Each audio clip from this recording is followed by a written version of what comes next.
ting celot guru gurita bawana kang giri-giri kaping swara kawagu maluduk tirta kang ngambak lir kinebur kena cak gambira tetilen goro-goro tumuking kayangan Suralaya pintu isla manang kok bujat-bujat menceng weting ugal-agil ngakak tutu santo buga datan kuwawa nyangga bumi obahing pedhit kupat kapitan lir pecut penjalin tinggal gegering para dewa lan para widodari apsara-apsari kapiyarsa tumeka ing kayangan Kundaran Dirbawana Sang Hyang padha ngasta ayat Purasata kang pinangka tetolak sakliring bebaya kaungkulaken padha sakala saka daya katyasane Sang Hyang padha sirep goro-goro sirping goro-goro ana swara kang tanpa sangkan kaya bisa mbengkana jagat iku pinangka tetela kurmate Kilasmar sak pranakane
kang semula memanoning tejo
Oren nang jaba karo kancane rame-rame tetembangan sakarepe kanca ayo kanca kanca ayo kanca kanca sing prayitna ayo mobil desa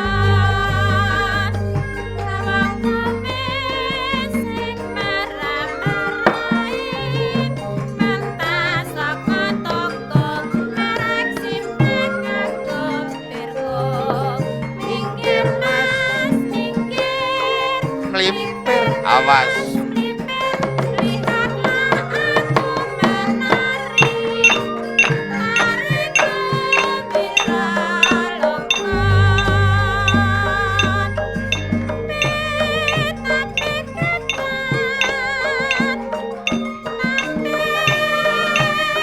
jali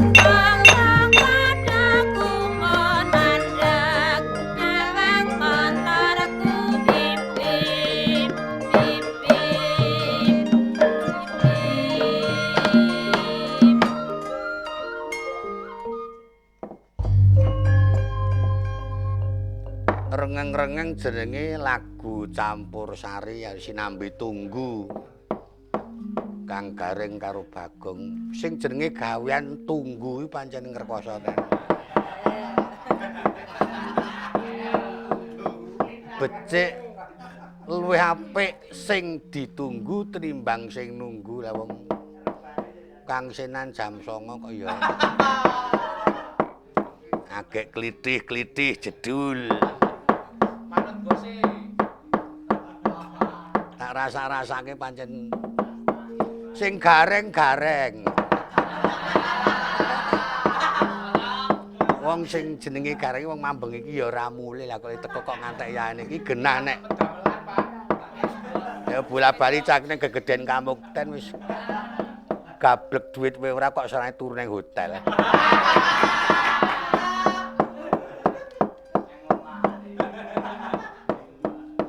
Bagong semono uga angger geger Bali goleki lunga bul kakak beradik.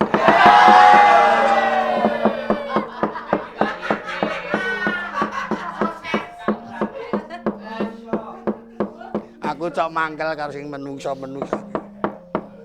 Ning goleki geger pepuyungan. Lho kemana nang ndi Bagong mau antas ning kono kaosan sport ireng kok. Minggat blas bulane nemoni adike wis. Angger lunga karo Badrayana wis ora.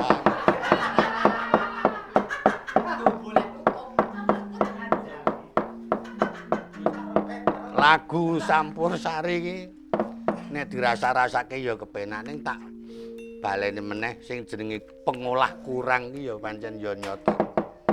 Apa ya pancen kurang gatekke apa pancen ya kurang mersudi. Aku ana kempul ngrantil-ngrantil.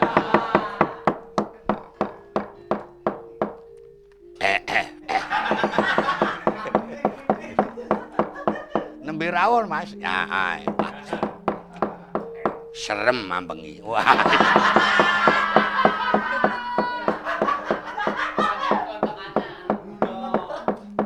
Nanti kok ndek dhuwit lho gelangku. Kaki dudu gelang Mas kok tok silike dhuwit. Weh aja maido weh. Ha saiki kowe genten nembang iki Bagong nandi Bagong sing kepenak turu lah pancen. Di gawean apa to nek kaya Bagong kae. Ya ming kintal-kintil. Kadang ya ming tengok-tengok karo ndomble mengko nek kancane mangan melu mangan. Terkadang urung didumi njukuk dhisik kae, Pak.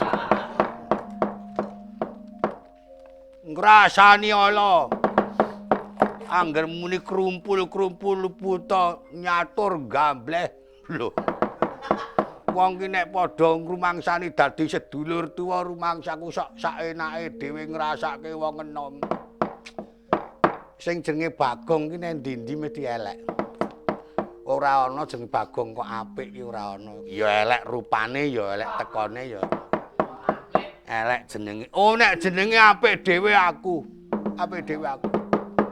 Nek diputer diwaca saka ngarep dileti aksara di coba. Gong di BA. Lho. Rak dipangkat BA, sarjana muda. Reng diga, apik ora iso. Truk di ayo.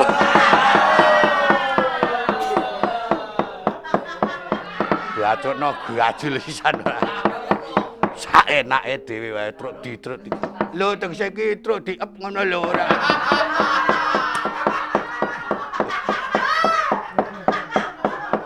Awang jeneng kok dielek-elek.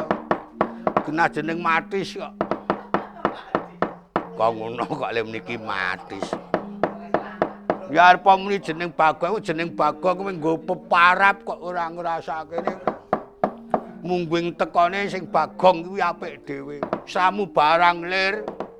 Kepinterane bel gedes nek kowe do iso menang karo aku. Gender iso kowe. Ngendang uyon-uyon ayo. Apa? Unang-unang, alah sepele. Lho sing nek kekendelane pancen iya. Apa sing jenenge Gareng iki pinter rak ming cak-cakan saiki gombal. Akeh bapak kowe tak larak-larak.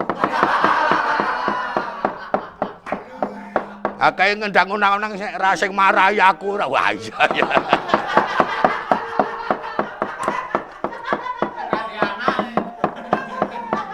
Sekarang sing jenenge wong tuwa ki ya kudu ngono kuwi manut karo. Ayo akeh pokal gawene Bagong kuwi. Lho ora ngono terus dites ayo dhewe-dhewe ora apa kok le.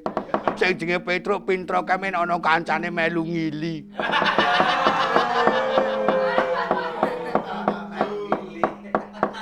Terkadang nek nglirik kancane ngiwa kleru melu kleru kuwi jenenge ora tanggung jawab. Nek sing jenenge Bagong tanggung jawab. Cara kulon ya ayo, cara ngetan ya ayo. Apa kok? Disepelekake.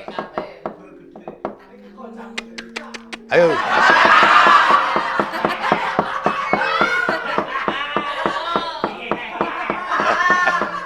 Aku tak takon neng pas ngono ki apa? Mesti iso aku. Bapake pentase ora aku kalah kok. Tak sepelekke nek ming kowe.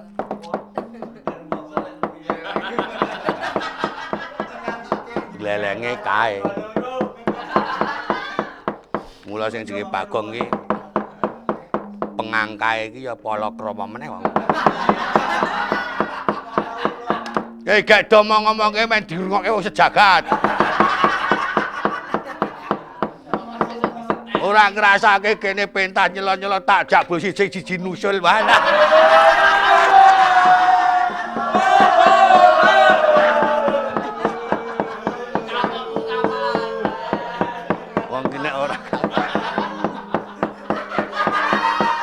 Wong ki nek ora adong malah minggat tututi yo ayo.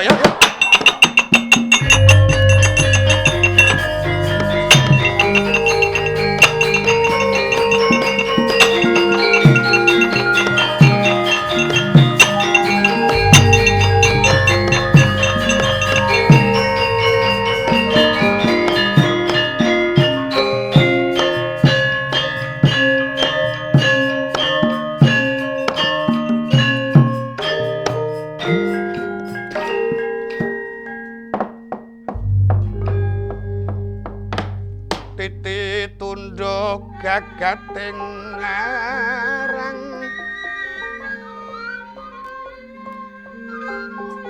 Trisundi winayang jati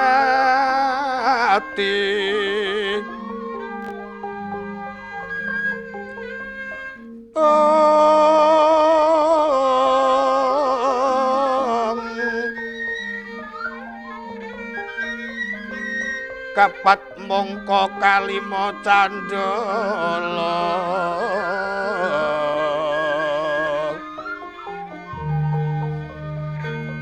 mongko kalima candala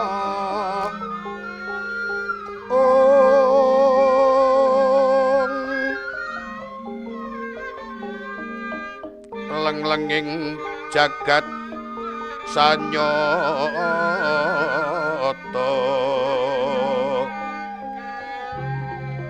patu pate ula lanang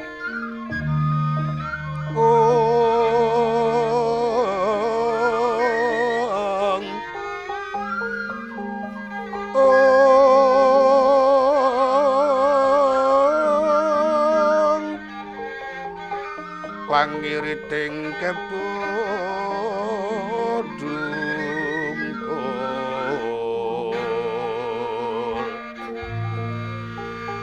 sasi sapi kumarang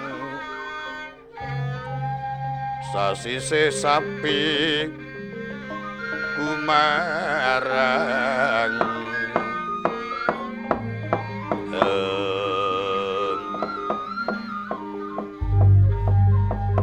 triwat gotra tundha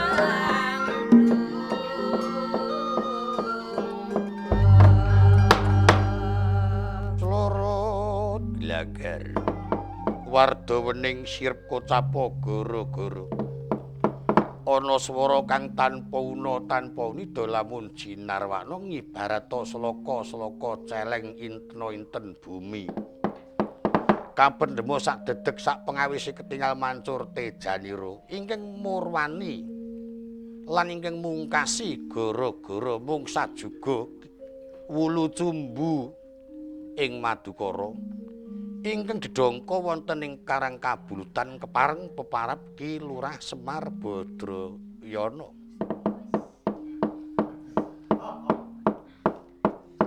Yogi Bojogati Yogi Lurah Duda Anangunung ya Boga Sampir Janggan Asmara Kanta Nayantaka akeh asmane ana werdine dewi-dewi duk rikala semana miyos saking pendhapa Karang Kabulutan estri manah arsa merpeki para putra ingkang nembe samya gegojigan muninga yen Ki Semar tedhak sigra samya pating blaret lumajar ing kono katon legek penggali mogok-mogok kaya tenggok melok-melok cahyane kaya tembok pungun-pungun tiasira kepareng rukmeng daya Ki Semar Badranaya kinurmatan Sekar Pocung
iki kok le kepenak temen.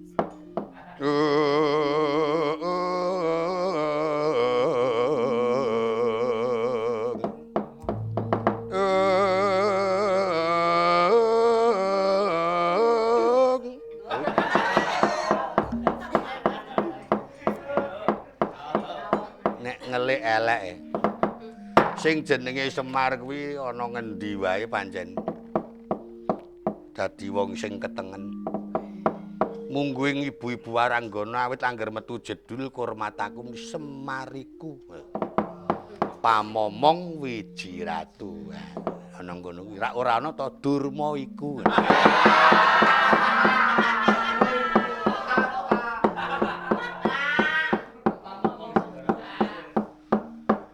Mung gumunku sing jenenge momong anak kuwi pancen yo angel tenan. Momong anak ki ora gampang. Ora iso cok manunggal ora bisa sayek saeka praya. Lah wong sing jenenge Garing montas klitih-klitih nang kono kok terus leng minggat. Ora ngon wayah iki kudune kepiye lan ora ndelok polatane wong tuwa.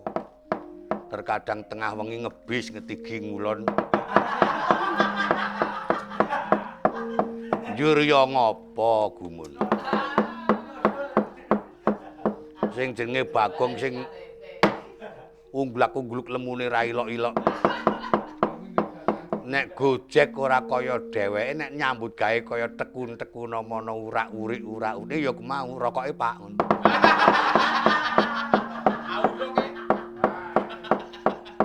Ning mengko angger wis mninyo nggo tuku-tuku apa-apa ngono mengko ganti dina terus nyuwun pangestu Pak. Anakku sing lemune ra jamak. Wingi rada tak sengiti ora ngerti sangkarane minggat. Ora ngerti wong tuwa semaput barang. Lunga tanpa pepoyan. Beda karo si Petruk. Nek anakku Petruk ki rada mersudi karo gawean. Nek dong agek gelem nyambut gawe si Petruk kae ya pancen klitih-klitih ngulon. Kacamata. Ning nek dong agek ora go nyambut gawe kok agi teko le layat.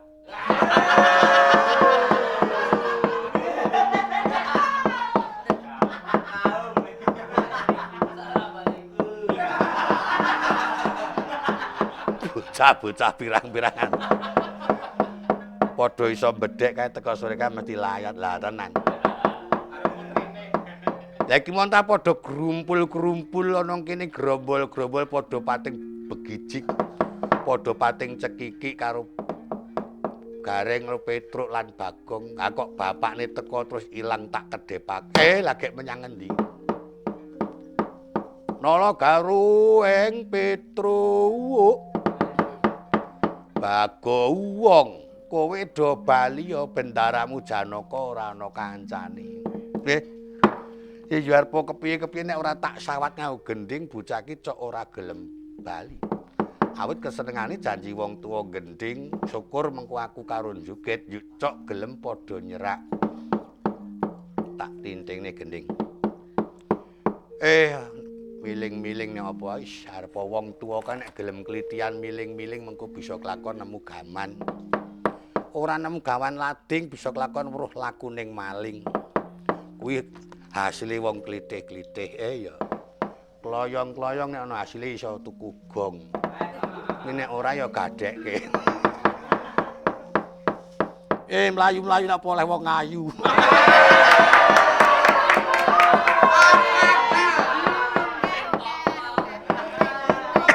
Ya mesti oleh. Tak tintinge gending angger tak tintinge gending mengko ora njodho siaga tata-tata padha nyerak wong tuwa. Ning ning ning nong nong nong nong.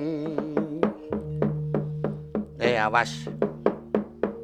Saripe ripe kuning.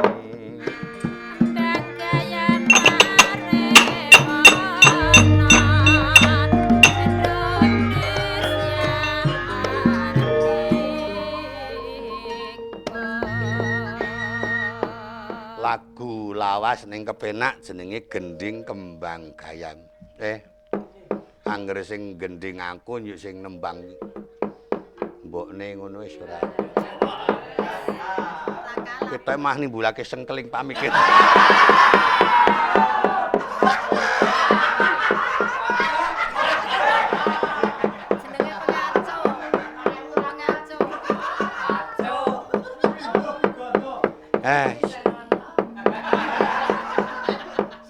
Ya semen tekate wong nang kene mono nek ning jaban kene ya kowe tunggu omah wae ora salu.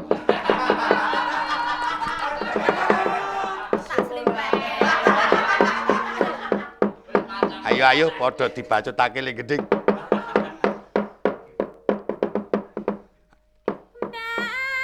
Awas wil trangkep.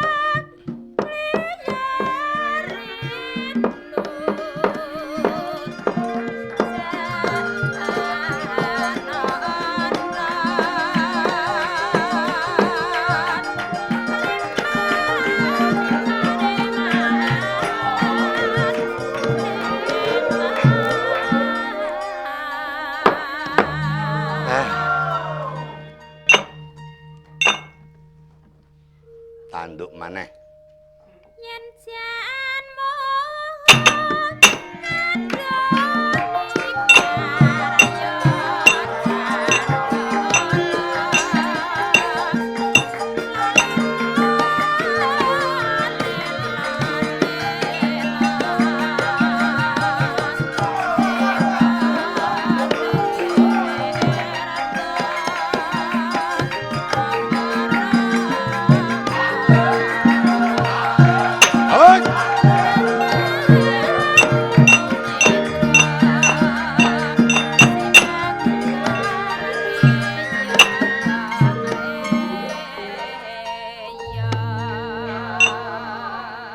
kaya ngene iki sing tak jaluk. Ora gek dua lokat.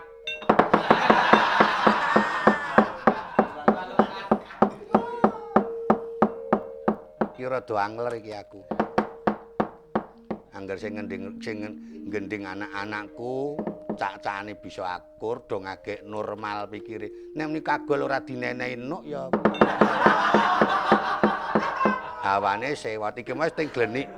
Wis padha pating glendeng rokoke urung iki.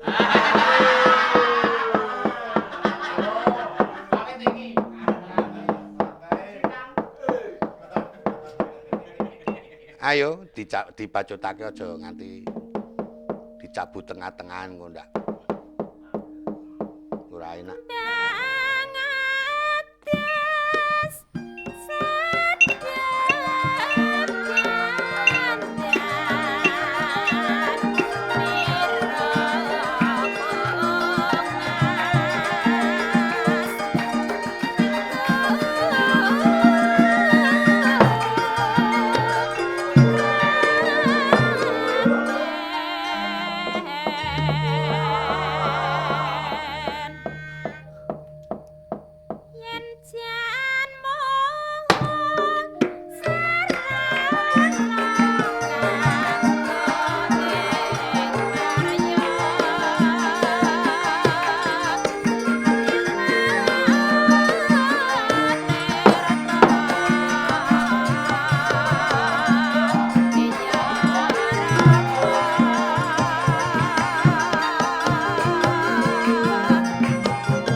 Wah, sing jenenge kembang gayam kuwi angger diolah sing sak nyatane ngono jan kepenak banget.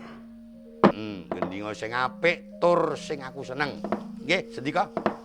Pelok napa slendro, Pak? Ah, saiki pelok didinding. Bem napa barang? Bem. Aku gawekno sinom parijawa. Wah, saniki larang, Pak, parijawa niku sekilo. Gending. Nek gending niku parijata ora ana sinom kok parijawa niku ora. Ah, ra ngono wis. Ya coba. Diwiwitke rangkep ora usah jengkelitan. Nah, niki ngaten, Pak. Kula sadèrèngipun ngaturi gending Kyai Semar, kula aturi mirengaken mengke senggakanipun para rombongan kula, para rencang-rencang kula ampun kaget senggakan niki sampun dipun lebetaken wonten samubarinipun Bapak niku sakmenika pun icali musna tanpa wonten tabetipun. Gantos ingkang enggal ingkang mengkupi tedah dhateng sedaya para warga kawula alit. Oh, warga samarakat. Masyarakat masekarat. Iya, tembileng. Muni ngono kok ora teles-teles. Kowe coba enggal ditinting. Cengkoke sing iso apik tur aku njaluk nek iso ya cengkok sing pengalaman saiki ngono. Awit bisa uga sing mirengke kowe kuwi ahli gending. Guru Waranggana. Mula awake klimis rak mergo telus dilus-lus bekas Waranggana. Oh ngaten. Nggih, kula gendinge arek. Coba.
Pancen ya bener kok. Ning monggon sing dhisik mau aku ora seneng. Sing pundi, Pak? Blarak disampirke omahe cerak ora ngampirke ora kena nggo conto jeneng ora gelem manyet dulur. Nah. Nek sing keri iki mau aku rada cocok. Ora ngaring kudu eling sing peparing. Ngono. Kayak suarane blasak-blasak kok ngono kok. Kuwi ateges menungsa kuwi supaya eling marang Gusti Kang Hakarya Jagat, teges kowe lan aku urip ana kang uripi dadi titah ana ingkang nitahake. Nriye, Pak, nriye. Kek dibacutake sing apik, Doli.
Sing jenenge swara bengkong iku.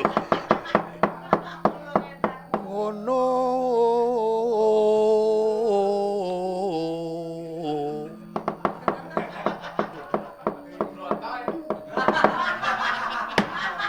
Cah sekolah kudu sregep sinau. Anuhoni marang dawuhe Pak Guru kuwi ya apik. Mongko sing akeh sak anakmu kuwi karo ulangan guru kuwi padha ngilangke nggon sing jeneng Trapsila Budi Pakarti. Mongko jaman aku mbiyen ya, Nger. Mlebu sekolah bleng Pak Guru durung rawuh tunggu. Yen Pak Guru wis rawuh agi, aduh Pak Guru wis rawuh sugenge njang Pak. Terus nyandak titiane Pak Guru disetandarke dicopotake tase nek perlu diresekke kuwi jenenge Budi Pakarti. Ning nek sak anakmu saiki ora. Gawe gurune wis teko ngono. Padha karo do ngilangke Budi Pakarti do dikandhani nggih dikandhani mengko ndak ilang kasusilane. Nggih Pak. Aja nganti kena pambujuk sing sekirane bakal murang tata bladak milang sifat merong kampuh jinggo. Pancen dileres Pak Arang. Manek ana sing kambatane muni ngene iki, bajute kepiye? Pripun? Semut ireng. Anak-anak sapi bocahe padha seneng wong tuwa ming ragati. Ora gelem ngragati minggat. Teng mriku niku. Nek kaya anak kula ngger semut ireng kok anake padha seneng kok wong tuwa ora mikirke ya blas lunga. Ora nyambut gawe yo lali sekolah. Mula sakniki wong tuwa menika ya digugu ning ya kudu wicaksana, bisa memahami kepiye kahanane putra nganan. Nah, ngono. Nek jaman biyen ki sing jenenge bung ki manut pringat apa piye wae sing digawa anak ki do manut wong tuwa saiki ora. Wong tuwa sing kudu manut anak. Anake dipernah-pernahke ki cok ora gelem. Ha kula pun iso pernahke dhewe kok Pak. Ah, blas rono. Tekan tundone mengko sing kono njaluk ijab, kono ngoyak ya njaluk ijab. Ah, kuwi nek ora gelem dipernahke wong. Mula wong tuwa ki cok gelem mernahke.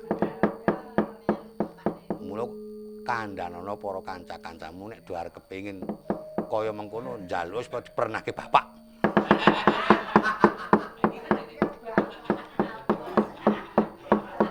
Iki mau dipontek terus.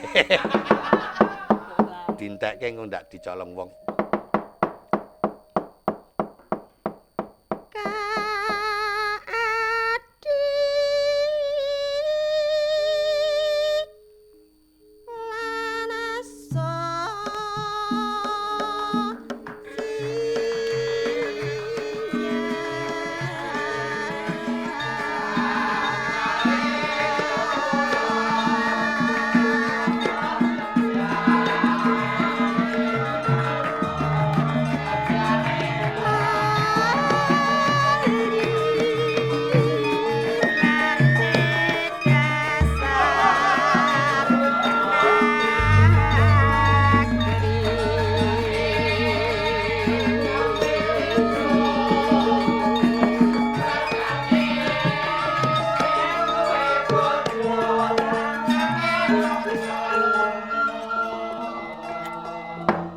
Sujana tembunge we ngono nek upama tembung iki degane kambil ijo bejan sing nggo bojo aku medun. Arek semono kae do gawa dhewe-dhewe iki.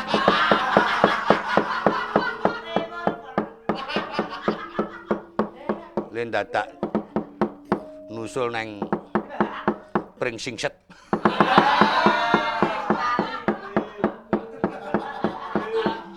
Dintekke.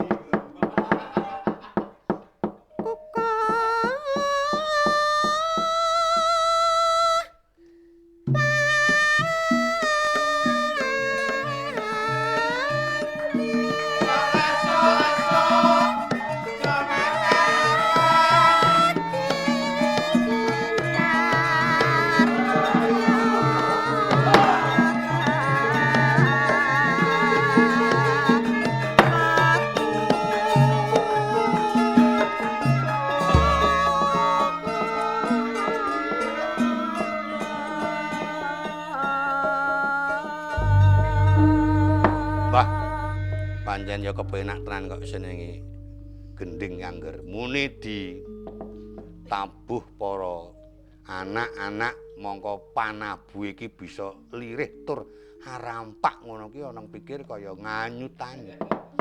Njuri kelingan gegambaran ingkang jaman aku isih enom. Nggih, Pak. Sampeyan riyen pun tau enom. Apa lahir glegak terus kaya ngene iki nggih. Bagus aku karo kowe biyen. Ha iki adimu nendi? Anika napa? Kalih Bagong Doting Cerduk. Wah, bocah kang sing jenenge Petruk ki nek karo adine.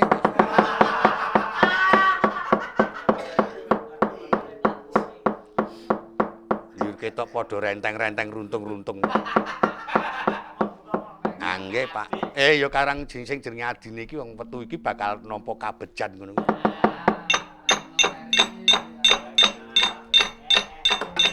Kula nuwun, Mas. Wae kene. Lho bapak tindak rene tenan to. Kados kiyane Semar wau gending. Aku gending. Gending apa, Pak? Apa ya mau kae? Kembang gayam. Le kembang gayam le. Wah gending biyen Pak. Aku pancen seneng jaman wingi gending iki ketok regeng. Saya nek uyon-uyon soran krungu esuk sigra mangsah. Ketok kile regeng. Nih saiki ora esuk ya suarane ya breng-breng. Awan ya breng. Mula kowe do takon latihan ngono ki ben iso tumular ngono. Nggih. Mangke tak caosi gending sing apik. Jajal. Diane Semar men bombong penggali. Ya jenenge wong momong wong tuwa nek biyen bapak ki momong awake dhewe saiki ngendi bab. Ku awake dhewe ki momong wong tuwa.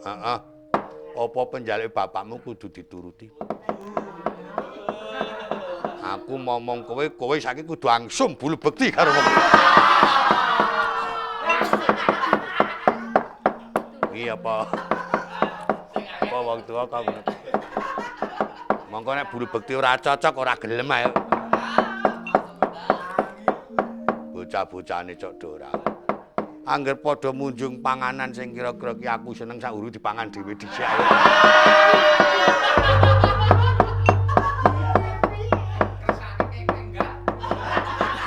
Nembang. Mawi nembang mboten Pak. Coba. Kowe nembang sing apik, sing aku seneng. Nggih, tak nembang.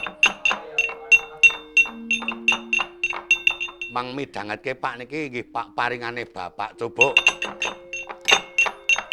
Lungeng kyadong rum mambating kambil gading. Manuk podhang mencok ing papagedhang. Sarwi nucuk waing kledung. Nyai Randha medak-medekan ing sendang umbah gadung. Kyai Duda nyangking bendoan utuh kayu benduk. Jroning gedhong ana endang angunce sekar Sri Gading.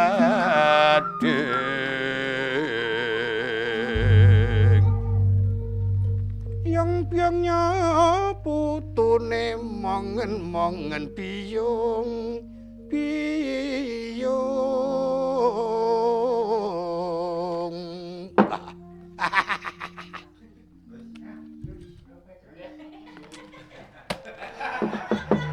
Wong ngelus-elus kok karo dambon.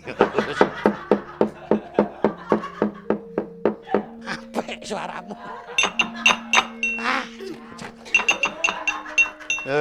Banyak sing nggih anakku Pedro banyak.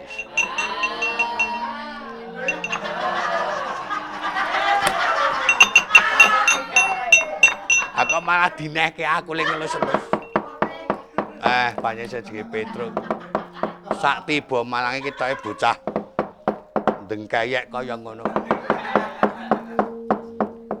Randene adine kaya disenengi wong.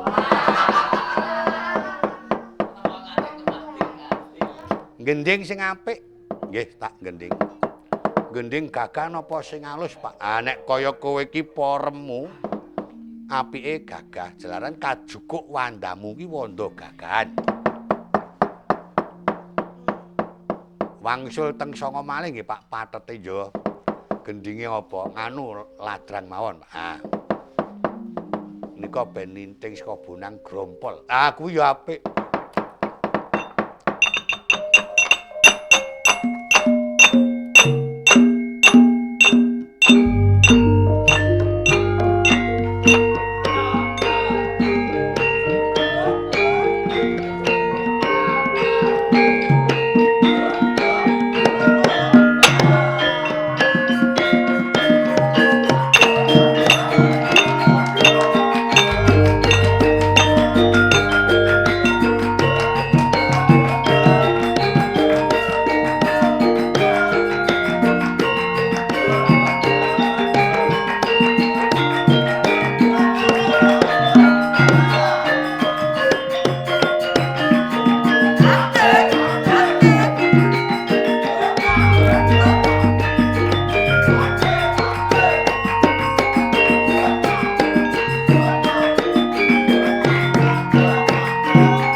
Yen jaman semono sing jenenge gending growol kuwi growol niku mangke medune dadi tempe, Pak. Kuwi grontol. Grompol kok ya malah ngandani bapakne malah kleru. Wah, heeh Pak, grompol. Heeh. Nek mbiyen ki ya mung cukup ladrangan ning wetu diolah nganti bisa mateng, bisa digawe kendangan saka penemuku kendangan Mataraman. Nggih, panjenengan. Ya to, sanggo tung tung tang tang dedet tang tang ginong tang tak kenang sudet. Dem dem dem.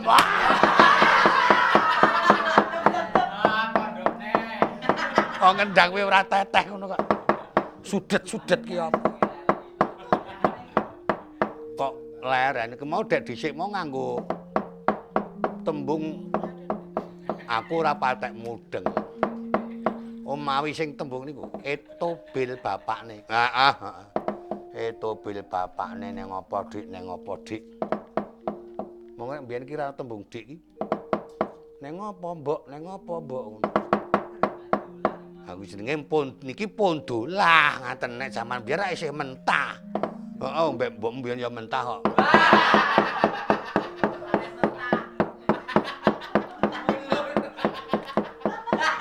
Saya suwe saya elek. Aku mbokmu mbiyen ya mentah. Kok dadak dindekake le niki mangke dipun dawaken gong malih kersan bapak wangsul dados lah kudu bali jeneng wong gawe rupakan kuwi isane mubeng ki iso tepung nek ambabar lelakon ki bisane adegan sepisan tekaning tundone iso mulih ngono aja nganti ana kedadian gawe cerita kok ora iso mulih yo malah blasak-blasak aku ora seneng kudu bali ora ketan damuk nggih mangke kula tak nyuwun kasihipun pun wangsulaken ladrang malih ya dijogeti le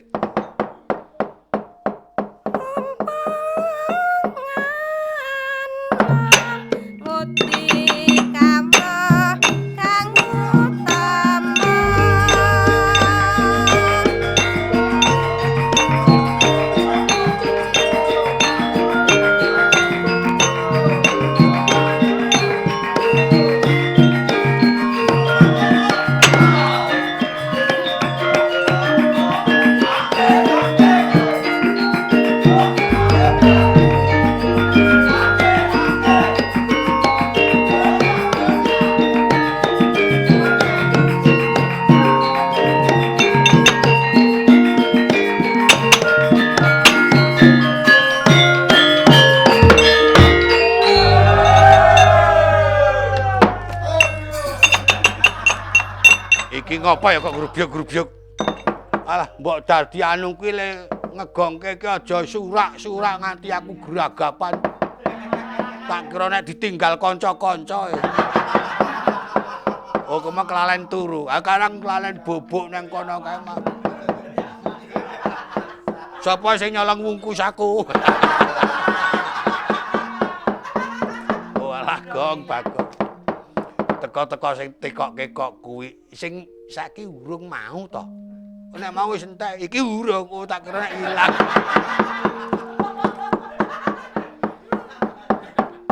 Banjur nakokake sing saiki. Bapak mau wis komanan apa urung? Ambo. Aku ki jane kepengin njaluk sing mentah wae. Ya tenan to.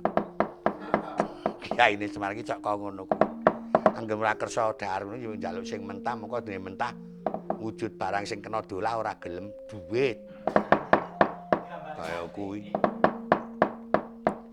Bagong ki iso gending po. Weluh. Sampeyan niku nek ngendang kalih-kalih Bagong niku lemungel.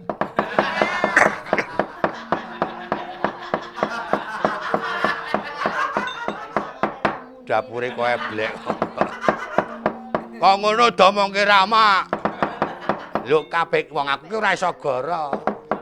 Wong jare nek gending bapak kae tak larak-larak. Ngendang unang-unange sing mulang aku wae. Bebodo wong.